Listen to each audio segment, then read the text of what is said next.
अस्सलाम वालेकुम, आप देख रहे हैं गूंज। और हमने देखा कराची में तीसरा दहशतगर्द का हमला हुआ है। दहशतगर्दों ने क्या कराची को अपनी बंदूक की नोक पर रख लिया है या कोई और वजह है, इस पर भी बात करेंगे आगे जाके प्रोग्राम में। लेकिन साथ ही साथ सिंध में हम देख रहे हैं कि पानी की किल्लत है, अवाम कतरा कतरा पानी को तरस रहे हैं। लेकिन हमारे सियासतदानों की क्या ही बात है कि अवामी जलसे कर कर अपनी अपनी कारकर्दगियों की बुनियाद रख रहे हैं और आने वाली इलेक्शंस की गुफ्तगू कर रहे हैं। सियासी दर्जा हरारत जैसे जैसे बढ़ रहा है, लग रहा है कि मौसम में सरमा में होंगे इंतखाबात, यानी कि नवंबर से पहले पहले। अब वजह मौसम का हाल है या मौजूदा सियासी भूचाल है? इदारों की न्यूट्रलिटी पर सबको सवाल है। और साथ ही साथ क्या ये कोई टेररिज्म या टेररिस्ट जमातों की चाल है, या फिर अगर हुकूमत को यह एहसास हो गया है कि आवाम का वाकई महंगाई से बुरा हाल है। सभी जलसे कर रहे हैं। मुस्तफा कमाल भी कहाँ पीछे रहने वालों में से हैं। मुस्तफा कमाल साहब ने कल कराची में बड़ा जलसा किया, क्या फरमाया जरा सुनिए। वज़ीर आज़म रहने के बाद इमरान खान साहब के पास अगर लोगों को कुछ बताने के लिए है तो वो ये है टीवी पे आकर कि ऐ पाकिस्तान के लोगों, फराह गोगी बेकसूर है। ऐ पाकिस्तान के लोगों, मेरे पास 4 सालों तक वजीर आजम रहने के बाद अब बताने के लिए कुछ नहीं है सिवाय इस बात के कि फराह गोगी बेकसूर। जी, मुस्तफा कमाल हमारे साथ खुद मौजूद हैं। मुस्तफा कमाल साहब, आपने कल ये गुफ्तगू फरमाई और भी बहुत सारी बातें की, लेकिन एक फराह गोगी वाली बात हमने आपके लिए निकाल ली है क्योंकि आज फराह गोगी के हवाले से कोई कानूनी चाराजोई के हवाले से भी बात हो रही है। दूसरी तरफ हम देख रहे हैं कि सियासी जमातें इस वक्त नजर नहीं आता कि एक ही पेज पर हैं या नहीं है। फैसला लंदन में होगा, नवाज शरीफ की वापसी पर मुनहसर है कि इलेक्शंस कब होने हैं। लेकिन कहा यही जा रहा है कि कहीं से कोई इंस्ट्रक्शन तो आई है। अब बैठक कल होगी इत्तेहादी जमातों की। आज इंडिविजुअल मुलाकातें हुई हैं। शहबाज शरीफ साहब ने मुलाकात की है मौलाना साहब से और भी पाकिस्तान पीपल्स पार्टी से भी। लेकिन कल एक मुत्तहिद जमातों का इजलास होने जा रहा है जिसमें आप नहीं होंगे, तो मैं आपको ये मौका देना चाहती हूँ कि आपकी एडवाइस क्या होगी मौजूदा हुकूमत को कि इलेक्शंस कब कॉल करें।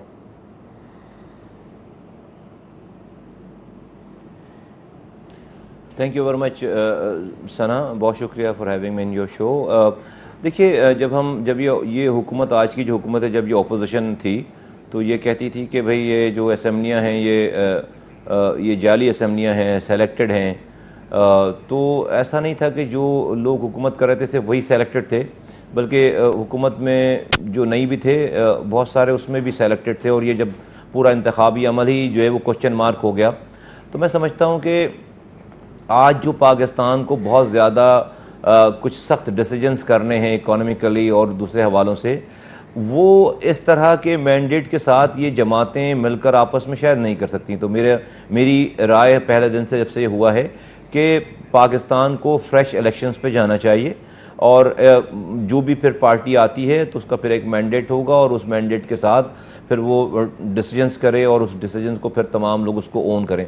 तो मैं समझता हूँ कि बहुत जल्दी शायद जो है वो मुल्क के हालात ऐसे हो गए हैं। और ये इसका ताल्लुक कोई इमरान खान साहब की इस कैंपेन से नहीं है, मैं इसको इससे नहीं मिक्स कर रहा। मुल्क की इकोनॉमिक कंडीशन ऐसी है कि आपको बहुत सारे टफ डिसीजंस करने हैं और इस वक्त की जो गवर्नमेंट है वो डेफिनेटली उसके पास एक मोरालिटी के हवाले से और वो एथिक्स के हवाले से और एक उनके लोगों की जो भी है उसमें उनको वो ग्रिप नहीं हो सकती डेफिनेटली सब लोगों के साथ मिलकर। एक पार्टी, अलग अलग पार्टीज़ हैं यहाँ पर बहुत सारी, तो इसलिए इसको रिजॉल्व करना बहुत ज़रूरी है आगे डिसीजन मेकिंग के लिए। It has got nothing to do with the campaign जो इमरान खान साहब कर रहे हैं, और मैं समझता हूँ कि नए इलेक्शन में जाना चाहिए। ठीक है, नए इलेक्शन में जाना चाहिए और आप कह रहे हैं इसका फैसला भी हो जाएगा। हमें भी बासर जरा यही बता रहे हैं कि अगले 10 दिनों में डेट आ जाएगी और डेट होगी नवंबर से पहले पहले इलेक्शंस हो जाएंगे और नई हुकूमत ही नए चीफ का फैसला करेगी और ये तमाम चीजें आप देख रहे हैं। लेकिन मुस्तफा कमाल साहब, जो मैं आपसे सवाल करना चाहती हूँ वो ये है कि जब आपने देखा था ये हुकूमत जब आई, इक़्तिदार इसने संभाला, तो आपको पता है काबीना के मसाइल थे, फिर बिलावल भुट्टो साहब फॉरेन मिनिस्टर का ओहदा लेंगे नहीं लेंगे ये मसला था, फिर लंदन जाके उनसे मुलाकात हुई मियाँ साहब से, फिर वापस आ गए। अब पंजाब में तो यरगमाल है इस वक्त मौजूदा हुकूमत पीटीआई के हाथों या सदर मुमलिकत के हाथों। लेकिन ये जो हमने एक देखा कि मिफ्ता इस्माइल साहब IMF से मुलाकात करने अमेरिका से रवाना हो गए, सऊदी अरेबिया चले गए, शहबाज शरीफ साहब वहां पे मुलाकातों का एक सिलसिला चला। ऐसा लग तो नहीं रहा था कि ये इलेक्शंस अगले साल से पहले होते हैं। और जो जो स्टेटमेंट्स आपके सियासतदानों के आए हैं, अचानक से क्या हुआ है कि इलेक्शंस अब करना नागुज़ीर हो गया है?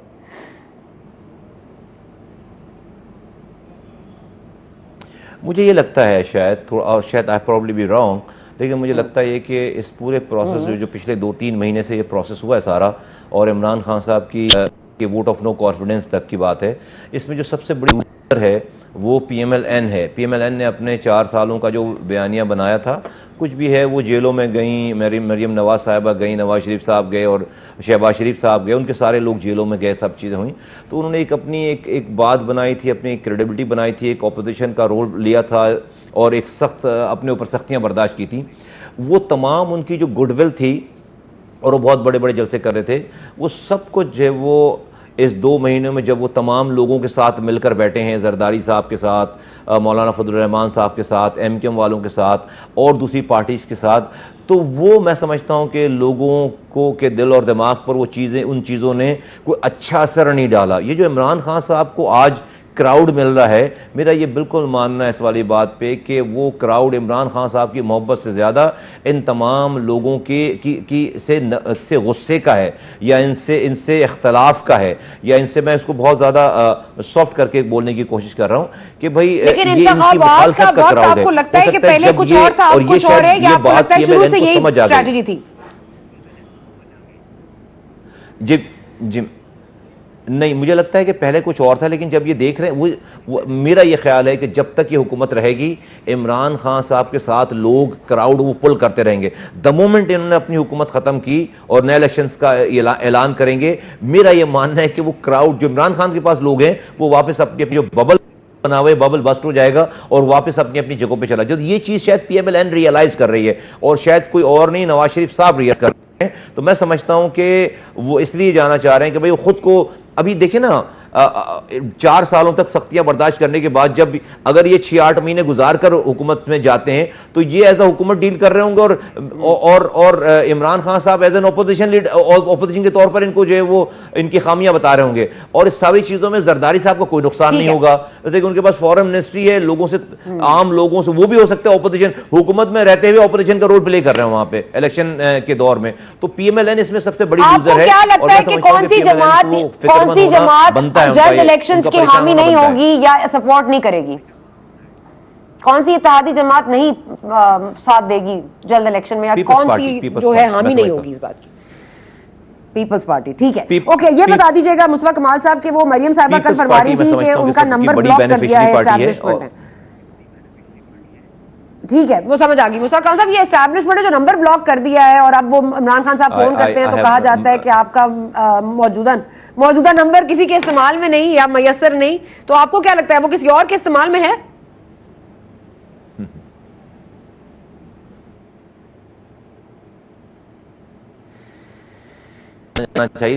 जाना चाहिए। 70 साल हो गए, इसी तरह से नंबर ब्लॉक होते हैं, इसी तरह से नंबर जो है वो बंद हो जाते हैं, चेंज हो जाते हैं, नाम चेंज हो जाते हैं, चीज़ें हो जाती हैं। तो ये तो रूटीन है, कोई इसमें सरप्राइज़ की बात नहीं है। इसलिए जब आपके पास, ये कहते हैं ना कि अल्लाह ताला आपको ताकत दे के भी आजमाता है, आपका ज़र्फ़, और आपसे छीन कर भी ताकत आपका सब्र आजमाता है। तो जब ताकत हो इंसान के पास, तो वो अपनी चीज़ों को उस तरह से ना करें कि कभी आपके से ताकत छीनेगी नहीं। तो उस टाइम पे लोग चेक होते हैं। किसी की भी पावर आपके साथ हो, आपको अपने लिमिट में ही रहना चाहिए। और मैं समझता हूँ कि पिछली जो हुकूमत थी वो अपनी तमाम लिमिट्स को क्रॉस करके उन्होंने जब चीज़ें की हैं, तो वो फिर उसका जब हवा उल्टी तरफ से चली है, तो फिर वो उसको सस्टेन नहीं कर सके।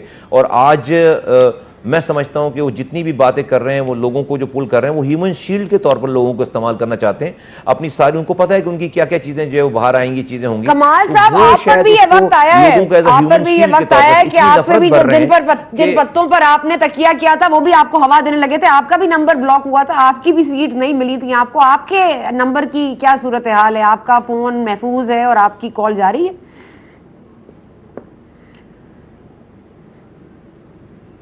हमारी पहले भी कॉल जारी थी, आज भी कॉल जारी है, नंबर भी हमारे कोई ब्लॉक नहीं हुए, सबके सारे हमारे दोस्तों के सबके नंबर खुले हुए हैं। देखिए, हमने पहले ये जो 3 मार्च 2016 का हमने जब सफ़र शुरू किया, तो हम अपने घर वालों को बोलकर आए थे कि हम मरने जा रहे हैं, और हमने ये लोग इसको माने या ना माने, कोई किसी को नहीं बचा सकता था। वो काम हमारा इंडिजिनस काम था, वरना मुझे एमक्यूएम में कोई प्रॉब्लम नहीं थी। I was the biggest beneficiary of MQM. मैं तो वहाँ पे ब्लू आइड बॉय था। मुझे यहाँ पर हमने एक जिहाद किया और उस जिहाद पे खड़े हो गए, और फिर हम जो है वो हमारे साथ अगर बुरा हुआ, हमारी सीटें छीन कर जो इमरान खान को दी गई, तो हम जो है वो पागल नहीं हो गए, बाउले नहीं हो गए और उल्टी सीधी बकवासें नहीं शुरू कर दी। हमने सब्र किया और उस सब्र के बाद आज तक खड़े हैं, और अल्लाह का शुक्र है कि जीतने वाले जो हमारा मजाक उड़ाते थे आज रुसवाई की उरूज पर हैं। और हम आज 2018 के इलेक्शन हारने के बाद अभी हमने कल सिर्फ औरतों का जलसा किया उस जगह पे जहां पर पीटीआई पूरे पैसे लगाकर लोगों को लाकर जमा करके पूरा जलसा करके गई थी। हमने वहां पर सिर्फ खवातीन का, कल वाला जो हमारा जलसा था गुजरे कल का, वो सिर्फ औरतों का जलसा था। कराची की सिर्फ माओ और बहनों का जलसा था। कोई पार्टी इस वक्त पाकिस्तान में, मैं चैलेंज करता हूं, से बड़ी पार्टी हुकूमत में रहने वाली वो और साबका हुकूमत वाली भी सिर्फ औरतों का जलसा करके अपने अपने शहरों में करके दिखाएं। नोबडी, ये है हमारी, ये हमारी पोजीशन है, ये हमारी कमिटमेंट है लोगों की हमारे साथ। क्या हुआ सबर के फल पर? आपको क्या वही नंबर्स मिलेंगे जो पहले मिले थे, या कोई आप सीट एडजस्टमेंट के हवाले से कोई और बेनिफिट करेंगे? कोई सीट एडजस्टमेंट की बात हो रही है किसी और जमात के साथ, आप कुछ बात कर जीत करेंगे या उसी पर इत्तेफा करेंगे जो पहले आपको दिए गए थे सीटें? हमने इंसानों को ना पहले कभी खुदा समझा है और ना अब समझेंगे और ना आइंदा समझेंगे। हमने ये सारे काम 6 साल किसी इंसान के आसरे पर नहीं किए। अल्लाह ताला से हमारा ताल्लुक़ है, हम उसको आवाज़ लगाते हैं, उससे गिड़गिड़ाते हैं, उससे मांगते हैं और दुनियावी तमाम रसूमात को अदा करते हैं। रब जिस दिन चाहेगा, दुनिया की कोई ताकत मुझे सीटें लेने से नहीं रोक सकती।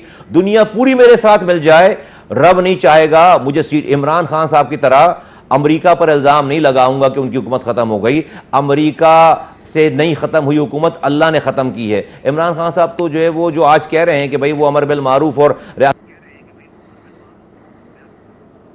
तो कोई अमेरिका आपकी हुकूमत न गिरा सकता है न बचा सकता है।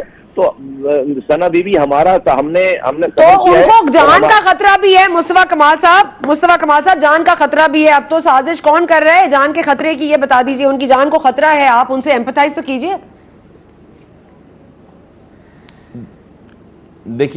देखिए मैं जो है मैं बिल्कुल एम्पैथाइज उस वक्त करूँ ना कि जब मुझे जो है वो कहीं से कोई मौका मिले सिंपैथाइज और एम्पैथाइज करने का। देखिए इमरान खान, अल्लाह के काम मुझे तो समझ ही नहीं आती, क्या अल्लाह ने क्या निज़ाम है उसका, क्या स्क्रिप्ट है इमरान साहब की इन क्वालिटीज़ का। देखें हुकूमत बनने के बाद ये तो पता चल गया था कि वो हुकूमत नहीं चला, उनके पास अहलियत नहीं है। फिर ये पता चल गया था कि वो किसी के साथ वफा नहीं करते, दोस्तों को छोड़ देते हैं। फिर ये पता चल गया था कि उनके कॉल और फेल में बहुत तजाद है, वो झूठ बोलते हैं और वो रिटर्न करना। ये तीनों चारों चीजें पता चल गई थी। ये क्वालिटी है ना, ये अल्लाह ने अभी तक छुपा रखी थी और वो गई है इलेक्शन, ये उनसे हुकूमत छीनने के बाद कि भाई ये आदमी मेंटली जो है वो मिसफिट है किसी बड़े ओहदे और सेंसिटिव ओहदे के लिए कि अगर ये तो मुल्कों में लड़ाई करा दें, ये तो गली के कौंसलर अगर बन जाए, ये तो मोहल्ले में लड़ाई करवा दें। आप अपनी अना की खातिर भाई इस पाकिस्तान में हर वक्त हर किसी को जान का खतरा है, कोई इससे जो है वो बरीउज़्ज़मा नहीं है इस वाली बात पे। और आपने वीडियो बनाई भी है कि किसके अगर मुझे कुछ हुआ तो मैं किसको जिम्मेदार ठहराना, इंसाफ दिलवाना।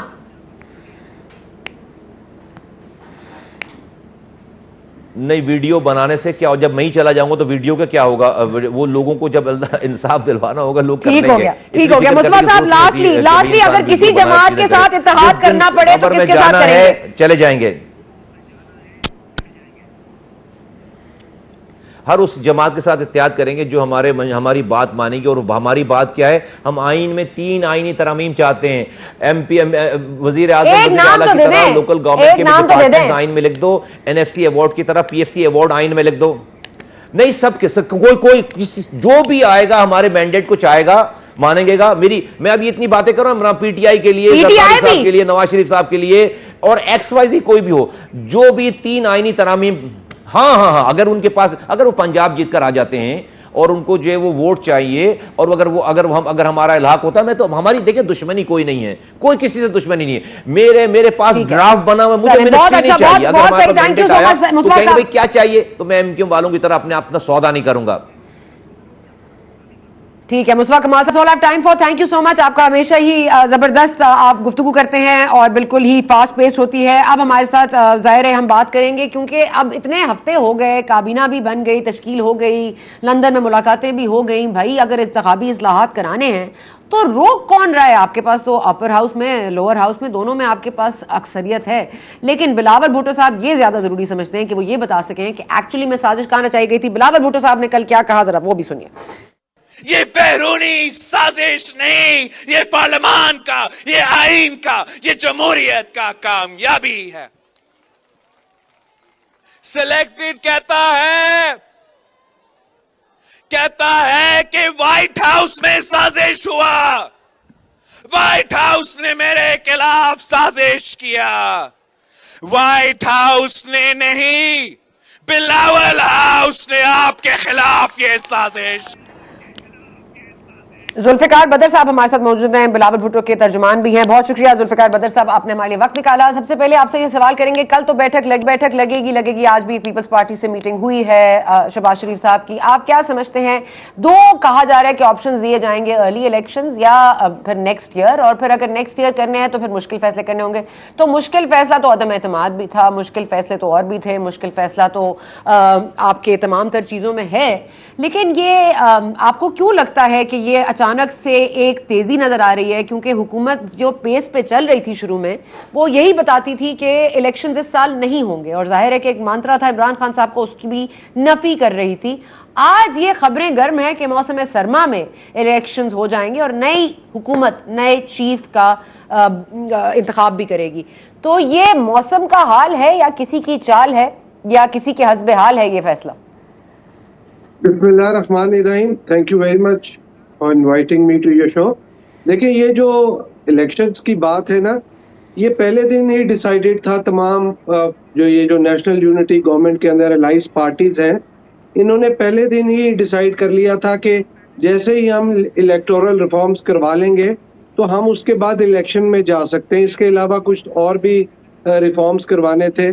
उसके लिए पाकिस्तान पीपल्स पार्टी की तरफ से एक कमेटी आज बन भी गई है, बाकी पार्टियां भी अपने अपने लोग नॉमिनेट कर देंगी। लेकिन ये जो तासुर है कि पाकिस्तान पीपल्स पार्टी फौरी इलेक्शन नहीं चाहती, ऐसा नहीं है। हम इलेक्शन के लिए तैयार हैं, कभी भी जा सकते हैं।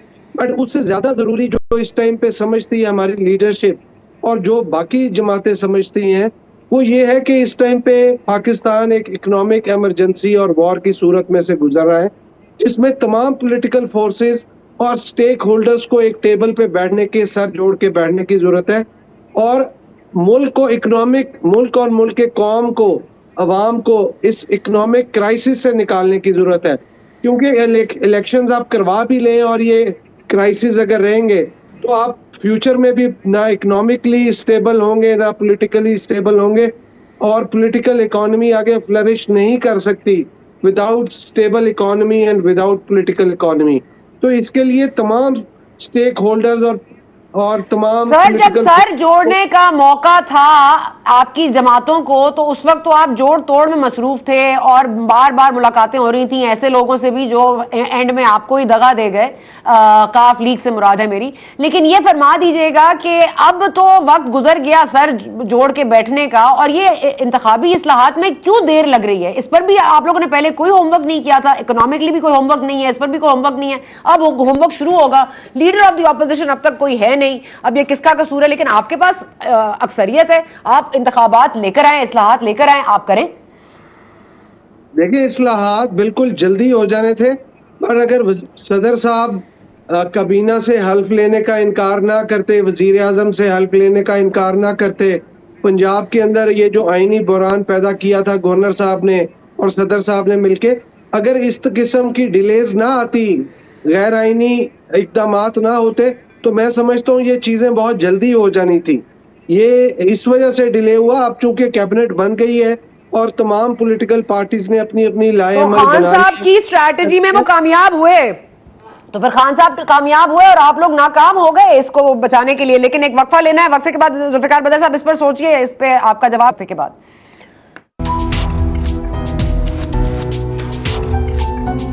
Welcome back. हमारे साथ मौजूद हैं जुल्फिकार बदर साहब। हम उनसे ब्रेक पहले जाने से पहले यही बात कर रहे थे कि इंतखाबी इस्लाहात के ऊपर कोई पेशकदमी नहीं हुई है। वो कह रहे हैं सर जोड़कर बैठना है, तो क्या ये होमवर्क पहले नहीं किया गया था? जी बदर साहब, I will give you time to respond to that question. जी देखिए, ये जो इस्लामी इंतखाबी इस्लाहात है ना, इसके ऊपर मेन प्रिंसिपल डिसीजन तो हो गया था कि हम इसको करेंगे इंशाल्लाह जैसे इमरान खान साहब को घर भेजते हैं। लेकिन उसके बाद इमरान खान साहब ने ये जो गैर आईनी हरकत शुरू की, उसकी वजह से ये अपसेट करना चाह रहे हैं। ये बेसिकली एक ऐसे एजेंडे पे काम करें, एक झूठ के बयानिए पे काम करें, जिससे ये चाहते हैं अगर मैं हुकूमत में नहीं रहा तो कोई भी ना काम करे। लेकिन ये जो नेशनल यूनिटी गवर्नमेंट है, ये हर सूरत में कौमी असम्बली के अंदर से आईनी और कानूनी तरीके से इस्लाहात को अप्रूव करवाएगी और आइंदा इलेक्शन में जाएगी। और ये इलेक्शन में जाना जो है, ये किसी टाइम भी जाया जा सकता है इस्लाहात के बाद। इसमें कोई टाइम फ्रेम नहीं है, इसमें 3 महीने, 6 महीने और 8 महीने किसी भी टाइम पे जा सकता है, जिस टाइम पे तमाम पार्टियों की लीडरशिप ये समझे कि अब टाइम आ गया है और हम इस्लाहात में जाएं। लेकिन उससे पहले ये ज्यादा जरूरी है कि पाकिस्तान के अंदर पाकिस्तान और पाकिस्तान के अवाम को इकोनॉमिक और पॉलिटिकल स्टेबिलिटी दिया जाए।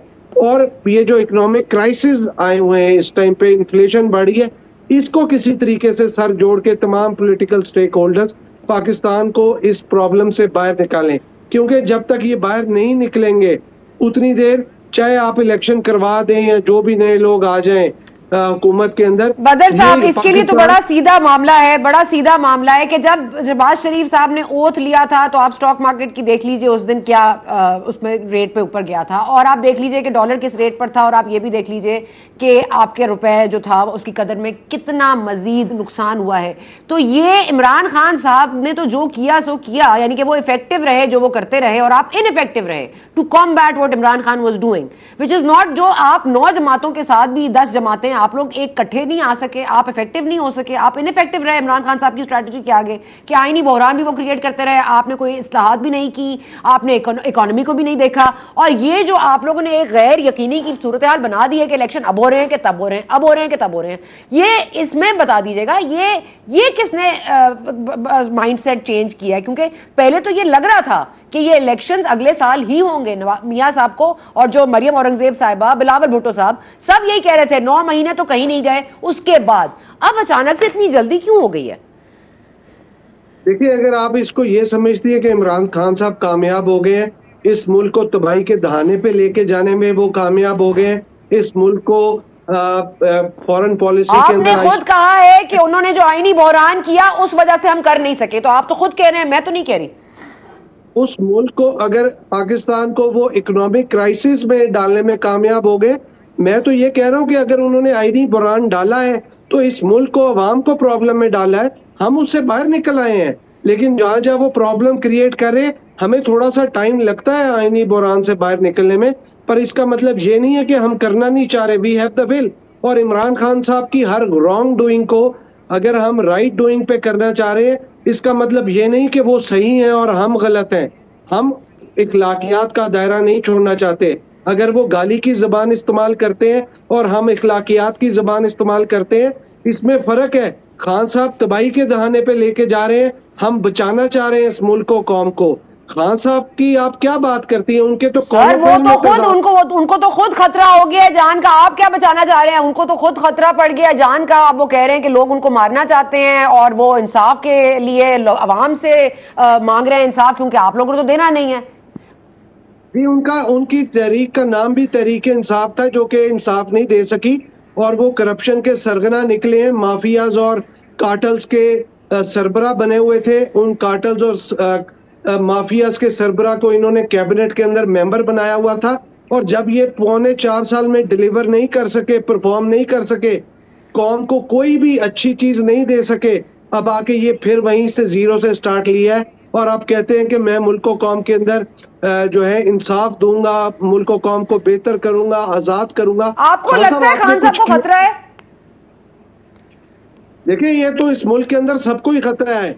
यहाँ पे तो बाहर निकलने वाला हर गरीब आदमी खतरे से खाली नहीं है कि वो बाहर निकले और वो शाम को वापस आ जाए, उसकी जिंदगी का भरोसा नहीं है।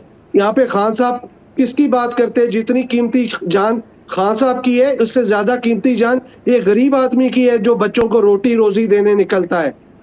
उसने अपने बच्चों की रोजी रोटी कमानी है। खान साहब तो करते भी कुछ नहीं है, ना उनके बच्चे पाकिस्तान में है, ना उनका कोई रोजगार है, ना उनका कोई कारोबार है। उनसे पूछा जाए कि उनका रोजगार क्या है, उनका सोर्स ऑफ इनकम क्या है, कहाँ से चलाते हैं वो अपना घर बार? ठीक है बदर इनसे ये साहब वेरी सवाल- क्विकली, बदर साहब sorry, I have to stop you here because मुझे थोड़े से और सवाल आपसे करने हैं। जरा वेरी पॉइंटेडली मुझे जवाब दीजिएगा सर कि ये बता दीजिए कि आप समझते हैं कि ये जो साजिश रचाई गई, चलें वो तो अदम एतमाद की अमेरिका ने की थी बकौल इमरान खान साहब के, उनकी जान को खतरा क्यों है? उन्होंने ऐसा क्या किया है कि वो पहले अपने आप को जुल्फिकार अली भुट्टो साहब से मिलाते रहे हैं कि उनके खिलाफ भी साजिश हुई थी, इसलिए मेरे खिलाफ भी साजिश हो रही है। अब शायद बेनजीर साहिबा का हवाला दे रहे हैं, शहीद साहिबा का, कि वो भी शहीद हुई थी, मैं भी शहीद हो जाऊंगा। तो क्या ऐसा उन्होंने किया है कि उनको शहादत, अल्लाह ना करे मेरे मुंह में खाक, उनको नसीब हो, मतलब उनको कुछ भी हो? अल्लाह ताला खान साहब को जिंदगी दे। देखिए इस मुल्क में जो भी आमीन लीडर सर। है, चाहे वो हमारे है, हम सबकी जिंदगी की दुआ करते हैं। लेकिन खान साहब जो अपने आप को कंपैरिजन करते हैं ना भुट्टो साहब और बीबी से, ये उनकी जूतों के खाक के बराबर भी नहीं है। ये क्या अपने आप को कंपैरिजन करते हैं? उनकी स्ट्रगल देखें और भुट्टो साहब की स्ट्रगल देखें और खान साहब अपना देखें। खान साहब को तो एटीएम मशीनें मिली हुई थी और बीबी शहीद ने जब अपनी जद्दोजहद का आगाज किया था तो उनके पास तो वो ज़राई वसाइल नहीं थे। ये तो अपनी सारी जद्दोजहद जहाजों में और हेलीकॉप्टर्स में करते रहे। अगर उस टाइम पे वो ज़राई वसाइल होते तो आज सर खान आपका साहब जैसे- नंबर एस्टैब्लिशमेंट ने ब्लॉक किया है या अभी तक आप जब फोन करते हैं तो क्या आपका राब्ता बहाल है उनसे या आपका भी ब्लॉक है? देखिए मैं तो समझता हूँ कि एस्टेब्लिशमेंट हमारे मुल्क की एस्टेब्लिशमेंट है। अगर नंबर ब्लॉक कर भी देगी कोई फर्क नहीं पड़ता, लेकिन हमारा उनके साथ ऐसा डायरेक्ट राब्ता ही नहीं है कि हमें नंबर ब्लॉक करने की जरूरत महसूस हो या वो हमारा नंबर ब्लॉक करें या हम उनका करें। हम हर एक के साथ अच्छे ताल्लुकात चाहते हैं क्योंकि हमने पॉलिटिकल और जितने भी स्टेक होल्डर्स हैं उनको इकट्ठे चलाना है और इस मुल्क को सरवाइव करवाना है, स्टेबल कराना है पॉलिटिकली। बदर साहब आखिर में बता दीजिएगा आपका फोन महफूज है क्योंकि खान साहब के तो फोन भी चोरी हो गए हैं दो। देखिए आपका फोन महफूज है ना? कि नंबर ब्लॉक हो गया, वो चाहते हैं नया नंबर लें और ताकि नंबर अनब्लॉक हो, क्योंकि जो पॉलिटिक्स है ना इसके अंदर विंडो ऑफ डायलॉग बंद नहीं करना चाहिए क्योंकि खान साहब एक इमेच्योर ओके बदर साहब on that very very humorous note, thank you Badar साहब, thank you so much for joining us. जी इमरान खान ने क्या फरमाया था कि उनके खिलाफ साजिश हो रही है, उनकी जान को खतरा है, जरा एक दफा वो सुन लेते हैं फिर पाकिस्तान तहरीक इंसाफ से सवाल। इंसाफ का निजाम ताकतवर मुजरिम को नहीं पकड़ सकता, इसलिए मैं अपनी अवाम के ऊपर छोड़ूंगा कि अगर मुझे कुछ हुआ तो पाकिस्तान की अवाम, आपने मुझे इंसाफ दिलवाना है। आपने मेरे से आज दो वादे करने, एक कि जब खुदा ना खास्ता अगर कुछ होता है मुझे तो जो वीडियो पब्लिक में जाएगी, जिन जिन लोगों को मैंने नाम लिए, आपने उनसे एक एक को इंसाफ के कटहरे में खड़ा करना। तो ये होगा कि पाकिस्तान की तारीख में पहली दफा ताकतवर कानून के नीचे आफ्ताब जहांगीर साहब हमारे साथ मौजूद है, पाकिस्तान तहरीक इंसाफ के रुकन भी हैं, एमएनए भी हैं, एमएनए थे। जहांगीर साहब इतने दिन हो गए, पहले तो अमेरिका साजिश थी, अब उनकी जान को खतरा है, मुझे मेरे मुंह में खाक, अल्लाह ना करे उनको कुछ हो, अल्लाह उनको लंबी जिंदगी दे। आज शहबाज शरीफ साहब उनकी सिक्योरिटी बीफ अप करने के तमाम तर इंतजामात कर रहे हैं। तो ये फरमा दीजिएगा कि अब इस तरह की बात करना और उसकी वीडियो ना देना, आपको नहीं लगता ये कम से कम उनको नाम या पॉइंट आउट कर देना चाहिए? क्योंकि यहाँ पर हर कोई कहता तो है कि हमें पता है कि बीबी के कातिल कौन है, हमें पता है कि हमारे खिलाफ साजिश कौन कर रहा है, हमें पता है, लेकिन अवाम को बताते हैं कि पता है लेकिन बताते नहीं है कि क्या पता है। ये बता नहीं देना चाहिए। अच्छा सना, बहुत शुक्रिया कि जी आपने अपने प्रोग्राम में मुझे मौका दिया। एक तो हिसाब से पहले मेरे एक मजहर साहब से मुझे नहीं पता कि वो किस पार्टी से उनका ताल्लुक था। बदर साहब जुल्फिकार बदर साहब, जी जुल्फिकार बदर साहब पाकिस्तान पीपल्स पार्टी से, जी पाकिस्तान पीपल्स पार्टी के साथ उनका ताल्लुक था। तो वो जरा नून लीग वालों से पूछ लें। वो कहते थे कि नवाज शरीफ और शहबाज शरीफ की जूतियों के खाक के बराबर भी बेनजीर नहीं है और जरदारी नहीं है, वो ये कहते थे और जलसों में कहते थे।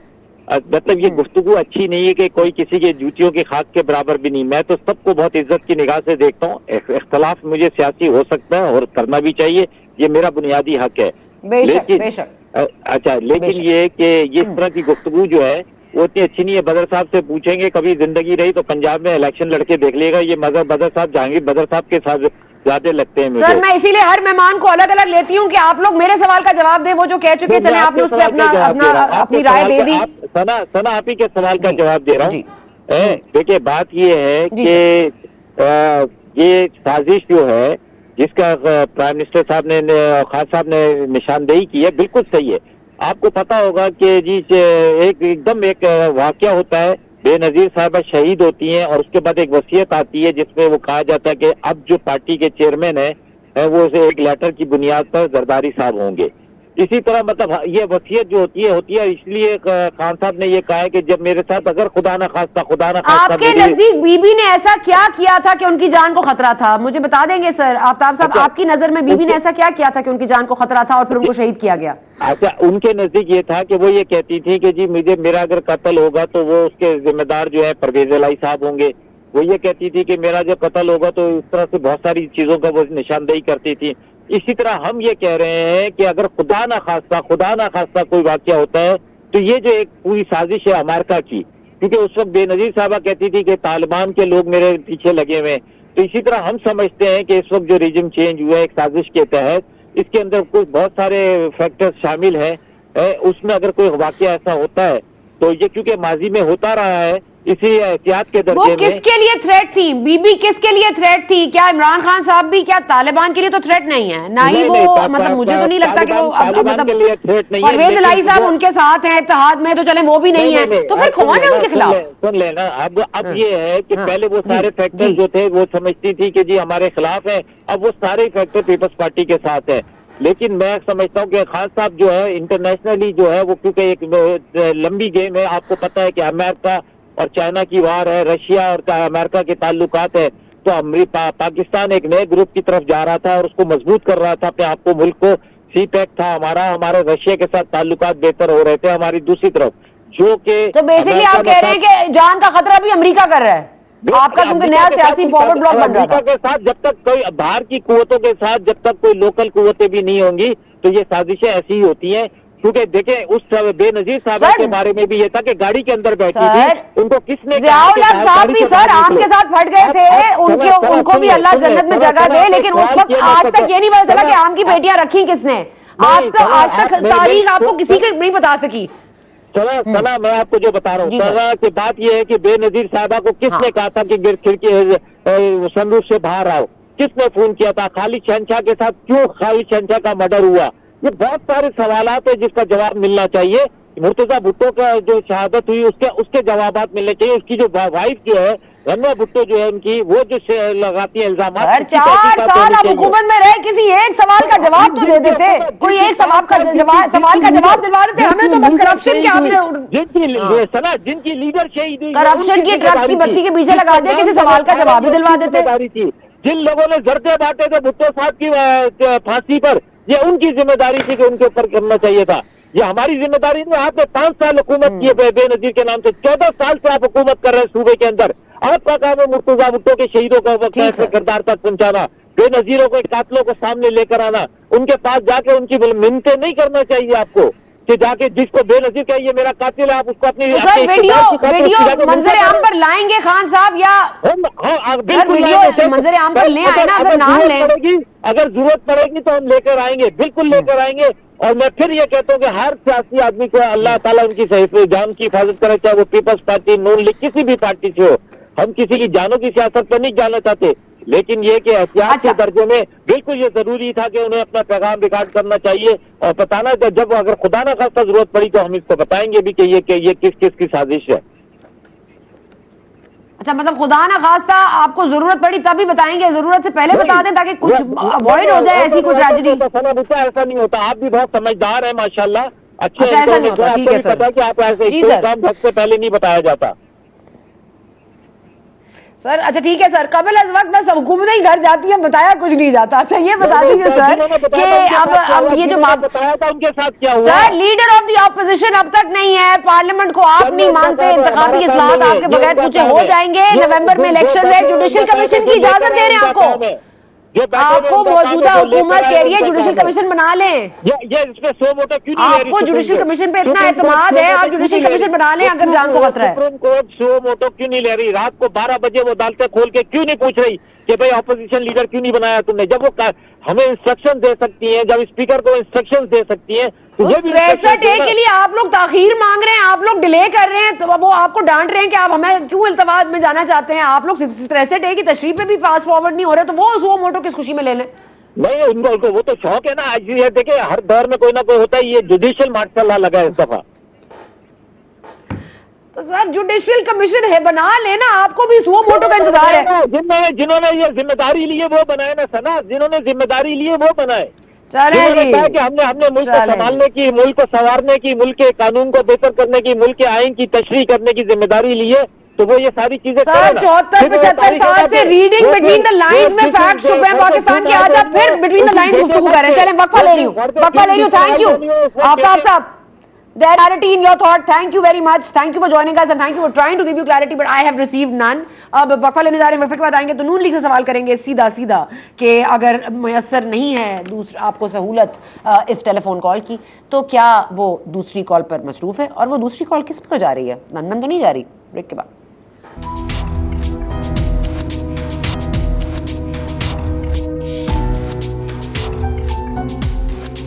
And welcome back. मरियम साहिबा ने कल कुछ फरमाया था, जरा आपको जल्दी से सुना देते हैं, फिर हम राना मकबूल साहब हमारे साथ मौजूद हैं, उनसे सवाल पूछेंगे। सुनिए। रोना बता रहा है इस्टेब्लिशमेंट ने तुम्हारा नंबर ब्लॉक कर दिया है। जिस नंबर पे तुम फोन कर रहे हो वो नंबर बदल गया है। जब तुम उस वो आपके पास सहूलत मयसर नहीं है। मकबूल साहब, ये आप जब इस नंबर पे कॉल करते हैं तो आपको क्या सुनाई देता है? क्या आपकी लाइन मिल जाती है या आप कोशिश ही नहीं करते राब्ता करने की? ये तो पुरानी बात आप कर रही हैं। हमारी लाइन तो बड़ी देर से मुनक़ते हो चुकी है, और जो सज़ाएं मिली हैं हमारे लोगों को, बेगुनाहों को, आपने देखा होगा कि वो कह रही थी कि क्या चीज़ दे दी थी मियां नवाज शरीफ को जेल में जब आपने उसका खाना बंद किया था। जब जनाब वज़ीर आज़म साहब ने, एक साबका वज़ीर आज़म जो कि 3 दफ़ा वज़ीर आज़म रहे, तो उनका खाना घर से आना बंद कर दिया, हालांकि वो बीमार हैं, सबको पता है। क्या दे दिया था कि उनकी जो सेहत है इतनी जल्दी से मुंदमिल होना शुरू हो गई। तो बात यह है कि ये जो जुल्म की दास्तान है, इसको पता है इसके क्या ताने बाने हैं। ये तो लंबी है। लेकिन अल्हम्दुलिल्लाह अगर उन लोगों ने जो इनकी मदद कर रहे थे और अब वो न्यूट्रल हो गए हैं, उन्होंने अपने रोल को समझ लिया है, आइन की स्पिरिट को समझ लिया है, तो बड़ी खुशआइन बात है। और तो खास अब इसलिए बहुत ज्यादा परेशान है। न्यूट्रलिटी पर सबको सवाल क्यों है? फिर न्यूट्रलिटी पर सबको सवाल क्यों है? ये अर्जेंसी क्यों है कि नवंबर में इलेक्शन कर दें जी, कोई पता नहीं न्यूट्रलिटी कब तक बरकरार रहे? ये खौफ क्यों है सर?